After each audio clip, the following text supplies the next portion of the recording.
नमस्कार। आप देख रहे हैं स्पेशल कवरेज न्यूज और शिव कुमार मिश्रा ऑफिशियल। मेरे साथ हैं आदरणीय संजय सर। स्वागत और अभिनंदन। आज बड़ा गंभीर मुद्दे पर हम आपके समक्ष आए हैं और ये वीडियोस आपको 10 बजे के बाद किसी भी समय आपको मिल जाएगा। संजय सर ने मेहनत की, खबरों का पोस्टमार्टम किया तो फिर निकला कि 2 दिन में 2-3 ऐसी घटनाएं घट गई जो मोदी जी को चिंतित कर गई। और उस चिंतित में अब उन्हें उस आदमी की चिंता है जिसकी चिंता उन्हें 2014 में भी थी, सत्ता कैसे मिलेगी। और पिछले 11 साल उस आदमी से कोसों दूर चले गए थे क्योंकि चाणक्य पर भरोसा हो गया था और चुनाव आयोग का समर्थन, ईडी का समर्थन, सीबीआई का समर्थन, तो फिर वोटर की चिंता नहीं थी। और यह बात आम नागरिक समझ नहीं पाया। और समझा कब? जब दिल्ली में अखिलेश यादव, लखनऊ में क्षमा चाहेंगे, दिल्ली में राहुल गांधी, लखनऊ में अखिलेश यादव, बिहार में तेजस्वी, बंगाल में ममता बनर्जी, सब ने हंगामा कर दिया, वोट चोरी, वोट चोरी, वोट चोरी। उन्हें लगा कि अब चोरी खुल गई है, वोटर की बात करनी पड़ेगी और उनका मंसूबा बदल गया। और ये हार कौन कौन सी थी? हार नंबर 1 कॉन्स्टिट्यूशन क्लब की, जिसमें उनको चैलेंज देकर राजीव प्रताप रूडी एक बार फिर उनके सर पर सवार हो गए। शाह के शागिर्द निशिकांत दुबे की रणनीति काम नहीं आई। हार नंबर 2 सुप्रीम कोर्ट ने ईवीएम मंगवा ली और ईवीएम में जो पहले जीता हुआ सरपंच था वो हार गया। और तीसरी हार तो बहुत ही खतरनाक है जो उत्तर प्रदेश के सीतापुर जनपद के महमूदाबाद नगर पालिका परिषद की है। वहां का जब सुनेंगे आप परिणाम तो हैरान रह जाएंगे। समाजवादी पार्टी का उम्मीदवार 557 वोट से जीत रहा था, उसे हराया गया और निर्दलीय को जिता दिया गया। वो दबाव बनाया, उसने बातचीत की, रिकाउंटिंग हुई और रिकाउंटिंग में वो 565 वोटों से जीत गया। पहली तो गड़बड़ी, कोई 10-20 वोट की हार जीत नहीं थी। और नगर पालिका परिषद का चेयरमैन ऐसे ही 100-200 वोटों से हारता जीतता है, तो 565 के बाद उसे हरा दिया गया। और तीसरी बड़ी बात यह थी कि भाजपा की वहां जमानत जब्त हो गई, 1113 वोट मिले। अब इन 3 हारों के बाद कान तो खुल गए। तो मैं सीधा संजय सर के पास पहुंचूंगा, समय नहीं गंवाऊंगा इधर उधर। सर, अब वोट की चिंता क्यों? वोट तो निकल चुका है गोदी से। नहीं, ये जो भाषण था 15 अगस्त वाला, मैं भाषण सुनता नहीं, प्रधानमंत्री का भाषण में सुनता नहीं और मुझे मतलब उसमें दिलचस्पी नहीं होती या लगता नहीं है कि उसमें कुछ दम है, तो मैं सुनता नहीं। लेकिन अखबारों में कैसे छपा वो देखने में मेरी दिलचस्पी रहती है, तो मैं अलग अलग अखबार में वही खबर पढ़ता हूँ कि किसने क्या लिखा, कैसे लिखा। तो आज जब मैं ये देख रहा था तो मुझे लगा कि ये बड़ा दिलचस्प है और प्रधानमंत्री के सारे जो भाषण हैं या जो मुद्दे हैं, जो अखबारों में खबर छपी है, वो सब वोट बटोरू हैं। तो उसी के बारे में चर्चा हुई है, तो उसी के बारे में आज बताता हूं और उसी के बारे में बात करते हैं कि इसमें 3-4 खास बातों का उल्लेख करना चाहूंगा कि अखबारों ने भी किया। अखबार तो पीछे वाली बात नहीं करते, तो सिर्फ खबर बताते हैं, प्रधानमंत्री ने जो कहा सो कह दिया, उसके पीछे वाली बात करते भी नहीं है। तो हम वो पीछे वाली बात करेंगे जो अखबार नहीं करते हैं। तो अभी तक तो अपने चाणक्य के भरोसे चुनाव जीतते जा रहे थे, कॉन्स्टिट्यूशन क्लब में हार हुई, फिर जनहित का ख्याल रखने के लिए अब मजबूर हो गए हैं। तो उसमें ईवीएम के बाद मतदाता सूची, एसआईआर और इस कारण चुनाव आयोग पर जो हमले हो रहे हैं, तो उससे भी मामला खुल ही गया, जैसा आपने अभी कहा। तो अखबारों में भले प्रमुखता नहीं मिली आज, लेकिन वो खबर भी है कि सुप्रीम कोर्ट ने ईवीएम को, सिर्फ इंडियन एक्सप्रेस में मुझे दिखी, पहले पेज पे सिर्फ इंडियन एक्सप्रेस में मुझे वो खबर दिखी कि ईवीएम की दोबारा गिनती हुई तो पहले जो 51 वोट से जीता था, ये हरियाणा का मामला है, 51 वोट से जीता था वो हार गया। और हरियाणा में विधानसभा चुनाव में जब बीजेपी जीत गई तभी सबके कान खड़े हुए थे कि गड़बड़ है। उसका फिर महाराष्ट्र में भी जीत गई तो राहुल गांधी ने भी कहा था और इसी से मामला जो गड़बड़ हुआ था। लेकिन ये वाला जो चुनाव है पंचायत वाला, वो विधानसभा चुनाव से पहले हुआ था और विधानसभा चुनाव से पहले वाले में ही गड़बड़ हुई थी, तो विधानसभा में जो डाउट है वो तो खैर साबित ही होता है। तो स्वतंत्रता दिवस के अपने भाषण में नरेंद्र मोदी ने वोट बटोरने वाले जो वाली जो घोषणाएं की है, जो बात की है, उसमें सबसे पहले जीएसटी का मामला है। जीएसटी स्लैब कम किया जाएगा और अब उसमें उसको दिवाली गिफ्ट भी कहा है उन्होंने। माने मोदी जी क्रिसमस पे गिफ्ट नहीं देते, गुरुपर्व पे गिफ्ट नहीं देते, ईद की तो चिंता ही नहीं करते, लेकिन दिवाली पे गिफ्ट देने की घोषणा उन्होंने की है। और जीएसटी की घोषणा ये है कि 2 स्लैब होगा और टैक्स एक तरह से कम हो जाएगा, क्योंकि मैक्सिमम वाला स्लैब अब 18% का रहेगा। लेकिन जो जीएसटी लगाई गई थी जब, तो रेल टिकट, डाक टिकट, सब पे जीएसटी लगा दिया गया है और इससे सारी चीजें महंगी हो गई हैं। लेकिन अभी तक कोई सुन नहीं रहा था और कोई सुनवाई नहीं थी। मेरी एक किताब है, जीएसटी पे मेरी किताब है, जीएसटी 100 झंझट। तो इसमें मैंने लिखा है कि जीएसटी खाली झंझट है, उससे कोई फायदा नहीं है। ठीक है, सरकार को राजस्व मिलेगा, लेकिन व्यापार व्यवसाय के लिए बहुत नुकसानदेह है। ये जब जीएसटी लागू हुआ था तभी मैंने उसी साल ये किताब लिखी थी और इसमें कहा था।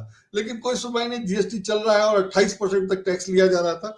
तो अब उसकी चिंता हुई है और 12 से 15% करने की बात आई है। उस पर मैं आगे आता हूं, बताता हूं कि जीएसटी में और क्या क्या है, वो अलग से बताएंगे। पहले खास मुद्दों की चर्चा कर लेता हूं जो आज अखबारों में है, प्रधानमंत्री के भाषण से जिन लोगों को लेकर के अखबारों ने छापा है कि इससे मोदी जी को या बीजेपी को फायदा होगा और वोट मिलेगा। तो दूसरा तो यही है कि प्रधानमंत्री ने कहा कि ये जनसांख्यिकी माने डेमोग्राफी बदल रही है। डेमोग्राफी मतलब वही हुआ कि जनसंख्या में दूसरे भिन्न वर्गों का प्रतिशत जो है वो बदला जा रहा है और प्रधानमंत्री ने कहा है कि वो साजिशन बदला जा रहा है वगैरह वगैरह। लेकिन असल में तो उनका निशाना घुसपैठियों पर ही है और जो घुसपैठिया उनके लिए वो पाकिस्तानी बांग्लादेशी मुसलमान होते, सॉरी पाकिस्तानी नहीं बांग्लादेशी मुसलमान होते हैं। लेकिन अब उसको वो डेमोग्राफी बदलने की बात कर रहे हैं और उसमें सबसे खास बात यह है कि 10 साल से तो यही है और 10 साल से नहीं रोक रहे थे और अब उसको डेमोग्राफी बदलने की बात कर रहे हैं। उसके लिए हाई पावर मिशन शुरू करने की घोषणा की है। लेकिन सच्चाई ये भी है कि डेमोग्राफी बदलने की बात कर रहे हैं, लेकिन 2021 का चुनाव जनगणना अभी तक नहीं हुआ है। जो 2021 में हो जाना चाहिए था वो अभी तक नहीं हुआ है। 2021 में तो इसलिए टाल दिया गया था कि कोविड था, लेकिन अभी तक माने 5 साल हो गए, अभी तक वो हुआ नहीं है और अभी लगता है कि जनगणना होते और उसके नतीजे आते आते 2 साल लग जाएंगे। और जो आज तीसरी खबर है वो है कि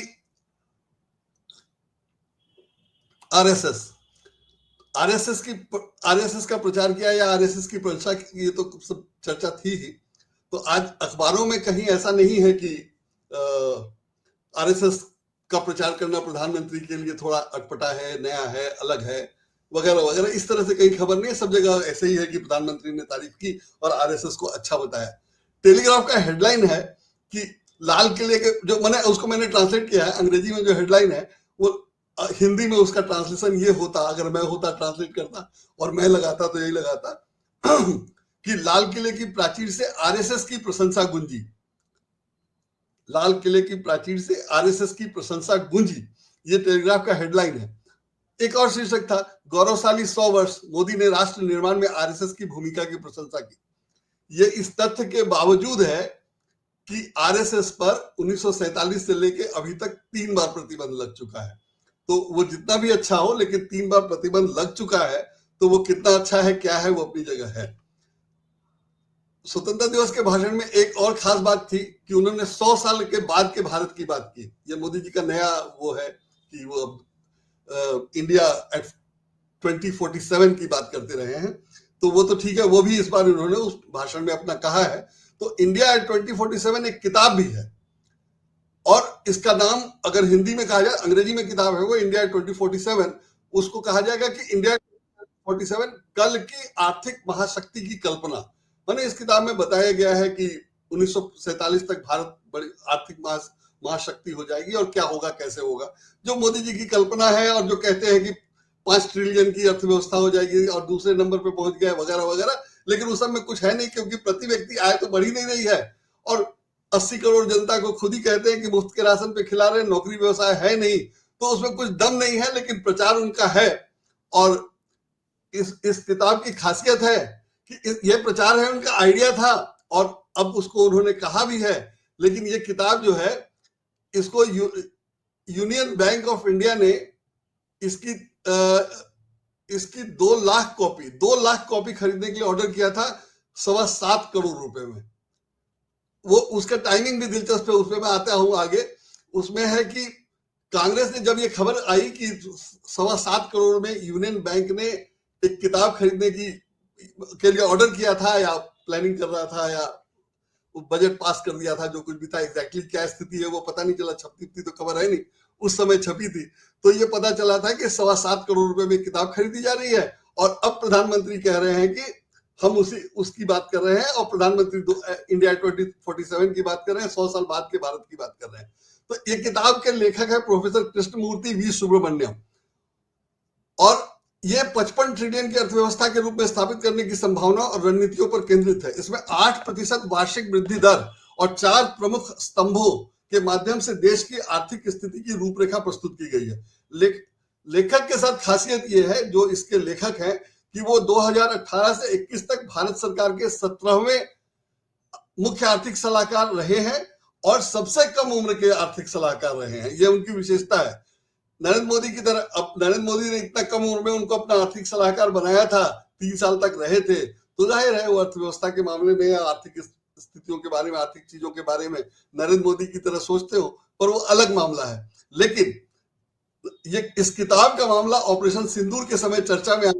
उस समय ये चर्चा थी कि भारत चाहता था कि अंतर्राष्ट्रीय मुद्रा कोष पाकिस्तान को आर्थिक सहायता न दे।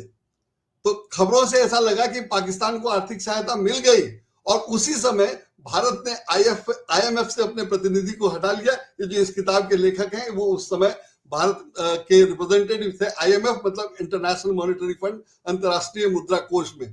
तो इनको हटा दिया गया, और हटा दिया गया तो हटाने का कारण चाहे जो हो, लेकिन खबरों के अनुसार उनको 3 साल के लिए रखा गया था, और 6 महीने पहले हटा दिया गया।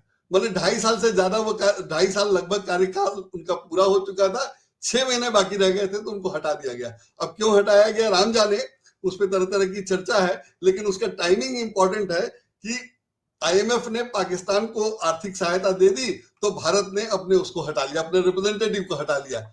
अब भारत ने जब अपने रिप्रेजेंटेटिव को हटाया, तो चर्चा हुई कि भारत ने क्यों हटा लिया वगैरह वगैरह। तो IMF ने कह दिया कि भाई वो तो जिस देश का प्रतिनिधि होता है वही सिलेक्ट करता है, वही हटाता है, वही अपॉइंट करता है, उसमें हमारा कुछ है ही नहीं। तो अंतरराष्ट्रीय स्तर पे ये हो गया कि भारत ने अपने प्रतिनिधि को हटाया, और IMF कह रहा है कि वो तो भारत का मामला है, हमारा उससे कोई लेना देना नहीं है। तो ये सब तो ठीक है कि भारत ने हटा दिया और ये वो, लेकिन उसके बाद पता चली कि उनकी किताब है, जिस किताब के लिए यूनियन बैंक ने 7.25 करोड़ रुपए का 2 लाख प्रतियां खरीदने का ऑर्डर किया था। तो ये सारे मुद्दे बहुत दिलचस्प हैं, जो अब पूरा मतलब दिखाई दे रहा है कि नरेंद्र मोदी वोट के लिए चिंतित हो रहे हैं। तो अब मैं जो है इन सभी मुद्दों का डिटेल में बात करता हूं। अब आप बताइए कि इसमें क्या जानना चाहते हैं। सर, RSS पर खूब बोले। हाँ हाँ हाँ, बिल्कुल। RSS 1948 में महात्मा गांधी की हत्या के बाद उस पर प्रतिबंध लगा था। महात्मा गांधी की हत्या नाथूराम गोडसे ने की थी, जो पहले RSS का मेंबर था। RSS पर प्रतिबंध जो लगाया, देश के गुजराती गृह मंत्री सरदार वल्लभ भाई पटेल ने लगाया। बिल्कुल। दूसरी बार 1975 में आपातकाल में लगा। RSS सरकार विरोधी गतिविधियां कर रही थी। 1992 में बाबरी विध्वंस के बाद लगा, और इस सब के बावजूद उन्होंने RSS की तारीफ की, क्योंकि RSS ही बीजेपी की मदर कंपनी है। तो अब आप बताइए, खुद नरेंद्र मोदी RSS से ही निकले हैं। वो मोहन भागवत के पिताजी जो RSS के प्रमुख हुआ करते थे, उनके घर पले बड़े। ये तो वो झूठ सफेद बोलते हैं कि उन्होंने चाय बेची, उन्होंने भाग के दौड़ के स्टेशन पे गए, यहां गए। वो नरेंद्र मोदी मोहन भागवत के साथ पले बड़े हैं, और ऑफ द रिकॉर्ड उन्होंने ये स्वीकार किया था कि मैं नहीं चाहता था ये देश के प्रधानमंत्री बने, क्योंकि मुझे इनके सारे कर्म पता थे। और इसके लिए उन्हें 4 दिन एक हिंदूवादी नेता के घर गुजरात ठहराया गया। जब तक उन्होंने हामी नहीं भरी तब तक वो वहीं एक तरीके से अंडर कस्टडी जिसे कहते हैं वो रखे गए, और जब हामी भरी तभी वो अपने गृहनगर नागपुर जा पाए थे। जैसे आजकल हमारे धनखड़ साहब पता नहीं है कहाँ है, किस कस्टडी में है, क्यों बोल नहीं पा रहे हैं। टेलीग्राफ में खबर छपी है कि वो अपने घर तो पे ये ही सब है। चीजें सर क्या है? हाँ, तो मैंने उसमें सबसे दिलचस्प ये है कि राष्ट्रीय स्वयंसेवक संघ के बारे में भी कहा जा रहा है कि मोदी जी जो है उसमें 75 साल के हो जाए तो उनको अब इस्तीफा दे देना चाहिए, उनका पद छोड़ देना चाहिए या हटा दिया जाना चाहिए। तो मोदी जी के चलाचली की बेला लगती है, और इसी समय इतने सारे विरोध हो रहे हैं, वोट चोरी का आरोप लग रहा है वगैरह वगैरह, और मोदी जी के भाषण से लग रहा है कि वो आरएसएस को खुश करने की भी कोशिश में हैं। और उनका ये कहना मतलब वाकई आश्चर्यजनक है। जैसा मैंने कहा, आपने भी कहा कि आरएसएस पर 3 बार प्रतिबंध लग चुका है और उसको वो कह रहे हैं कि ये अच्छा संगठन है और वगैरह वगैरह। तो उसमें भी दिलचस्प ये है कि आरएसएस के बारे में तो सब लोग जानते हैं, पुराना है, उसमें कुछ अब नया बताने की जरूरत नहीं है। लेकिन जो खास बात है वो ये है कि वो एक गैर पंजीकृत सामाजिक सांस्कृतिक संगठन है। तो गैर पंजीकृत है सबसे पहले, और गैर पंजीकृत होने से ये किसी ट्रस्ट, सोसाइटी या कंपनी एक्ट की तरह रजिस्टर्ड नहीं है। कहा एनजीओ जाता है, लेकिन आरएसएस को एनजीओ कौन जानता था, कौन कहा जाता था या कौन समझता है, ये सोचने वाली बात है। मोदी जी ने भी कह दिया है, लेकिन ये कहीं रजिस्टर्ड नहीं है और इसलिए उसका कोई स्वतंत्र कानूनी अस्तित्व नहीं है। और जैसा कि किसी एनजीओ के साथ होता है या कंपनियों का होता है, वो इसके साथ नहीं है। इसलिए आरएसएस के नाम से कोई संपत्ति नहीं है, कोई बैंक अकाउंट नहीं है, और बैंक अकाउंट नहीं है तो उसके खर्चे में पारदर्शिता नहीं है। तो ये सारी गड़बड़ियां हैं, और इन सारी गड़बड़ियों के साथ देश में कोई एनजीओ चल नहीं सकता है। नरेंद्र मोदी की सरकार ने कई एनजीओ को बंद करवाए हैं। उसमें चंदा लेने का, माने विदेश से अगर कोई किसी को चंदा मिलता है तो भारत सरकार ने उसको इसलिए बंद करवा दिया कि वो चंदे का दुरुपयोग हो रहा है। तो पैसा देने वाला दुरुपयोग को लेकर चिंतित नहीं है, लेकिन भारत सरकार चिंतित है कि जो संस्था यहाँ पैसा प्राप्त कर रही है विदेशी संस्थाओं से, वो उसका दुरुपयोग तो नहीं कर रही है। और तरह तरह की बातें हैं, तरह तरह की शर्तें हैं, जिनके कारण कई एनजीओ बंद हो गए। लेकिन आरएसएस नामक एनजीओ पे इससे कोई दिक्कत नहीं है। वो गैर पंजीकृत है, उसका अकाउंट नहीं है, और अकाउंट नहीं है इसलिए उसके खातों में पारदर्शिता नहीं है वगैरह वगैरह। फिर भी वो सब चल रहा है, और अब उसको नरेंद्र मोदी ने उसकी तारीफ कर दी तो कोई बात ही नहीं। अब 100 साल होने वाला है तो उसकी प्रधानमंत्री तारीफ कर रहे हैं तो करेंगे ही, लेकिन जो है वो अपनी जगह है ही है।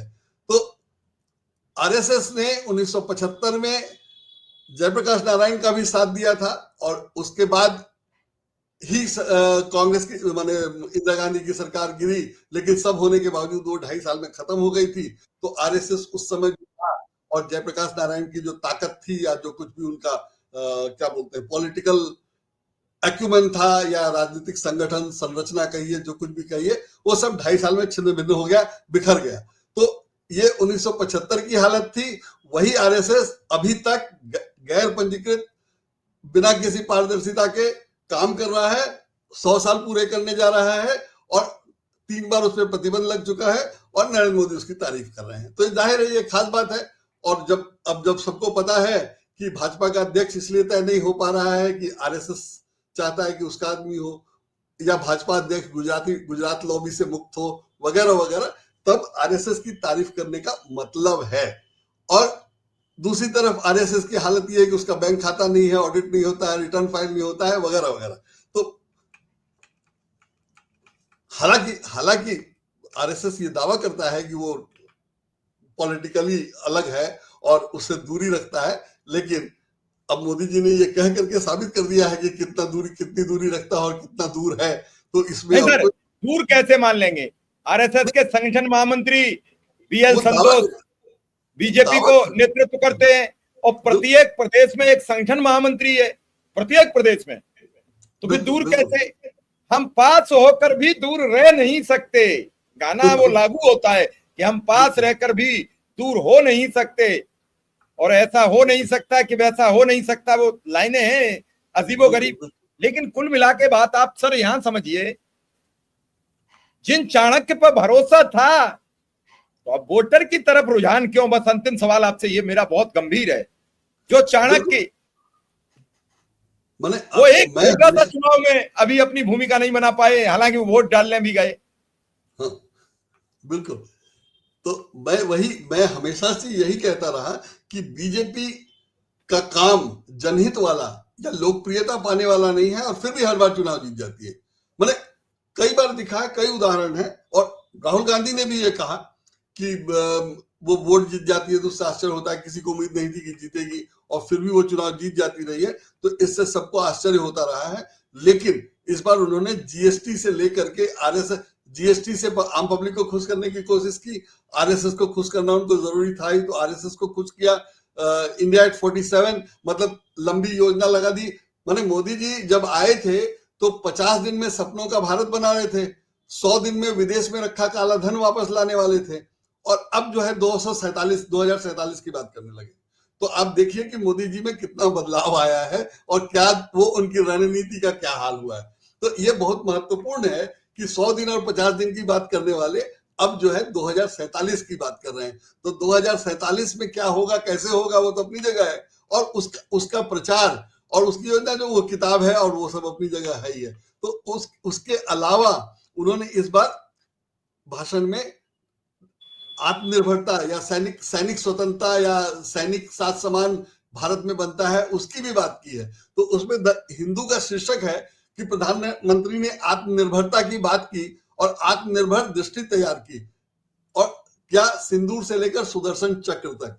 अब सुदर्शन चक्र की बात इस समय आजकल के माने राहुल गांधी ने कहा था कि अब तो युद्ध फिजिकली लड़ा नहीं जाना है, पहले भी नहीं होना था, और अब तो परमाणु बम की स्थिति में सुदर्शन चक्र आप क्या करेंगे या सुदर्शन चक्र से क्या होगा। और वैसे भी अब सब ड्रोन से हो रहा है, टारगेटेड मिसाइल अटैक हुआ है इस बार सब कुछ। और मैंने ये कहा ही गया था कि चीन का हथियार, रूस का हथियार, उसकी परीक्षण, उसका मुकाबला, ये सब हो रहा था। तो उसमें मोदी जी ने आत्मनिर्भर भारत की बात की, और आत्मनिर्भर भारत जो है इनका सिंदूर से सुदर्शन चक्र तक का होगा।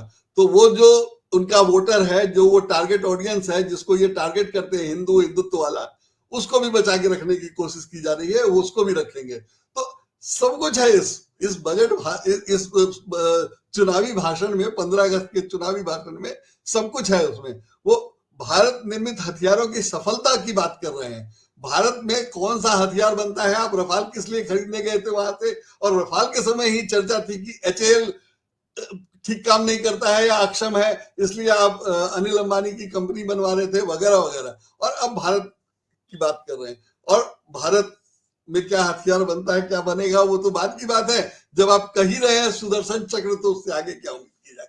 जब ड्रोन के जमाने में ड्रोन आप इंपोर्ट करते हैं, और काफी समय तक खबर थी कि बीएसएफ के लिए ड्रोन खरीदना था, तो बीएसएफ ड्रोन खरीदने के लिए काफी समय तक वो फैसला ही नहीं हो पाया था, और फैसला क्या होता, बीएसएफ के डीजी कौन होंगे वही तय नहीं था। तो इस ढंग से तो अभी तक सरकार चलती रही है, लेकिन इस बार सरकार को बहुत प्रभावी दिखाने की कोशिश की गई है, और ये बताने की कोशिश की गई कि सरकार काम कर रही है, और सिर्फ अभी के लिए नहीं, 2047 के लिए भी काम कर रही है। युद्ध के मामले में वैसे ही नहीं उसने ऑपरेशन सिंदूर छेड़ दिया था, वो सैनिक साजो सामान के मामले में भी आत्मनिर्भर है। फिर जीएसटी, जिससे पूरी आबादी नाराज है, सब लोग नाराज है, अमीर गरीब सब लोग नाराज है। और जीएसटी ऐसा टैक्स है जो गरीब से गरीब आदमी, या मुफ्त राशन जो दिया जा रहा है वो भी दे रहा है, उसके लिए भी सरकार दे रही है जीएसटी। और रेलवे का, या रेलवे के रेल टिकट पे अगर जीएसटी है तो सरकारी संस्थान टैक्स लेकर के और सरकार को दे रहा है, तो उसमें सबका काम बढ़ जाता है। मैंने इस किताब में, अपनी किताब में यही लिखा था कि अगर छोटे बिजनेसमैन पे आप जीएसटी लगाएंगे तो काम बढ़ जाएगा। तो छोटे बिजनेसमैन पे जीएसटी लगा के छोटे को तो परेशान किया ही, सरकारी संस्थानों को भी परेशान किया गया जीएसटी लेकर के। और जीएसटी करता क्या है, पब्लिक से वसूल करके सरकारी खाते में जमा कर देता है। तो ये जो जमा करने वसूलने वाला काम है वो तो आप मुफ्त में करवा रहे हैं सबसे। तो जो इंडिविजुअल छोटा व्यवसायी है, अकेले काम करता है, एक दो लोगों के साथ काम करता है, उसको आपने टैक्स का हिसाब रखने में फंसा दिया, और उसको आप, जो असल उसकी परेशानी है उसको आप नहीं ठीक कर रहे। टैक्स रेट कम करके आप दिखाना चाह रहे हैं कि हम चिंता कर रहे हैं, हमें बहुत चिंता है। तो इससे कुछ होगा जाएगा नहीं। सबसे बड़ी बात है कि जब जीएसटी लगा, जब शुरू हुआ और उसी समय नोटबंदी से देश की अर्थव्यवस्था बहुत खराब हो गई थी, तो तब तो आप मैक्सिमम रेट लेते रहे 28% तक। सैनिटरी नैपकिन पे टैक्स नहीं लगना चाहिए, उस पर बात हुई तो सरकार ने कह दिया कि हम कर ही नहीं सकते। मेरी किताब में एक चैप्टर है कि सैनिटरी नैपकिन वाला मामला इन लोगों ने कैसे, फिर अचानक सैनिटरी नैपकिन को टैक्स फ्री कर दिया गया। पहले कहा किया नहीं जा सकता, फिर अचानक कर दिया गया, क्योंकि वो मामला कोर्ट में जाता तो सारी बातें खुल जाती है, सब कुछ कोर्ट में चर्चा होती, तो उसको सैनिटरी नैपकिन को उस समय टैक्स फ्री कर दिया गया। तो बहुत सारी बातें हैं, मैंने वो इतनी बातें हैं कि मैंने पूरी किताब ही लिख दी। तो अब जीएसटी पर, और अब उस जीएसटी को ठीक बताने के लिए, अच्छा बताने के लिए उसका दोष स्लैब किया गया है, जो राहुल गांधी ने 2016 में कहा था, आज नहीं 2016 में कहा था कि जीएसटी में 2 ही स्लैब होने चाहिए। वो अब 2025 में हो रहा है, कल सोशल मीडिया पे वो भी घूम रहा था। और यही नहीं, जीएसटी इस पे भी लगता है। तो वो इसलिए कर पा रहे हैं, ये इस बार उन्हें प्रतिपक्ष का दर्जा मिला है, और जब प्रतिपक्ष का नेता का दर्जा मिला, वो सवाल उठाते हैं भाजपा लागू करती जा रही है, अब आप क्यों परेशान हो? उन्होंने कहा जनगणना कराओ, तो उन्होंने जनगणना करा दी। वही मैं कह रहा हूं कि 2016 में कहा था कि 2 ही स्लैब होने चाहिए, जो 2025 में हो रहा है। लेकिन इसमें दिलचस्प ये है, जो सरकार खुद नहीं देखती है, मैं ये बता रहा हूं कि, और अब जो है पब्लिक को खुश करने के लिए बताया जा रहा है कि मेडिक्लेम की पॉलिसी पे 18% जीएसटी है। माने मेडिक्लेम आदमी वही कराता है क्योंकि सरकारी अस्पतालों में इलाज नहीं हो सकता, इलाज जरूरी है, मजबूरी है, तो 18% है। तो राहुल गांधी ने 2024 में शायद इस पर बात करी थी और कहा था कि इसमें कम होना चाहिए।